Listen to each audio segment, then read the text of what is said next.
Welcome to Soni's mini kitchen. Soni's mini કિચનની અંદર આજે આપણે ફરાળમાં ખાઈ શકાય તેવા ફરાળી મુઠિયા બનાવીશું. તેના માટે આપણે પોટેટોને બોઇલ કરી લઈશું.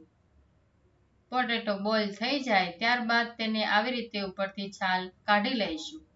ત્યારબાદ આપણે સાબુદાણાને લઈને તેને મિક્સરમાં ક્રશ કરી લઈશું અને આવો દરદરો પાવડર રેડી કરીશું. ત્યારબાદ એક બાઉલ લઈ તેની અંદર સાબુદાણાનો પાવડર એડ કરીશું. તેમાં બોઇલ પોટેટો એડ કરીશું. પોટેટોને આવી રીતે મેશ કરીને લઈશું. તેની અંદર સ્વાદ અનુસાર મીઠું, જીરું, સિંગનો ભૂકો, આદુ મરચાંની પેસ્ટ એડ કરીશું અને થોડું દહીં પણ એડ કરીશું. ઉપરથી થોડા ધાણા પણ એડ કરીશું. આ બધી જ વસ્તુને બરાબર મિક્સ કરી લઈશું. મિશ્રણ એક સરખું ભળી જાય તે રીતે બધું જ એક સરખું મિશ્રણ મિક્સ કરીને આપણે રેડી કરી લઈશું.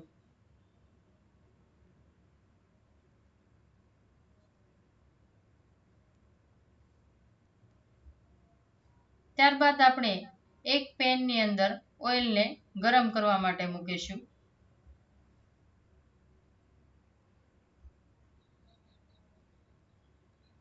હવે થોડું ઓઇલ હાથ ઉપર લગાવીને આપણે નાના નાના લુયા લઈ અને તેમાંથી મુઠિયાનો શેપ આપીને રેડી કરી લઈશું.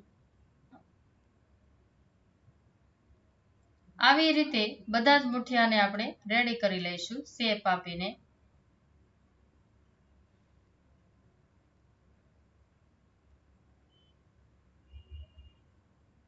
આવી રીતે બધા મુઠિયા રેડી છે. હવે તેને આપણે ગરમ ઓઇલની અંદર ફ્રાય કરી લઈશું.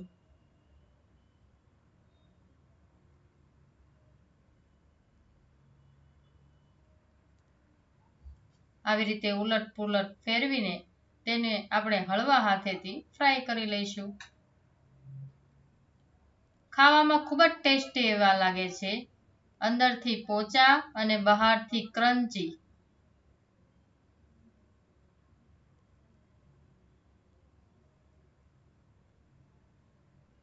ગોલ્ડન બ્રાઉન થાય ત્યાં સુધી આપણે તેને ફ્રાય થવા દઈશું અને આવી રીતે ફ્રાય થઈ જાય ત્યારબાદ તેને કાઢી લઈશું. આવી રીતે બધા જ મુઠિયાને આપણે ફ્રાય કરી લઈશું. હવે તેને ગરમા ગરમ સર્વ કરીશું. Thanks for watching Soni's mini kitchen. Like કરો, શેર કરો, કોમેન્ટ કરો અને સબસ્ક્રાઇબ કરવાનું ભૂલતા નહીં.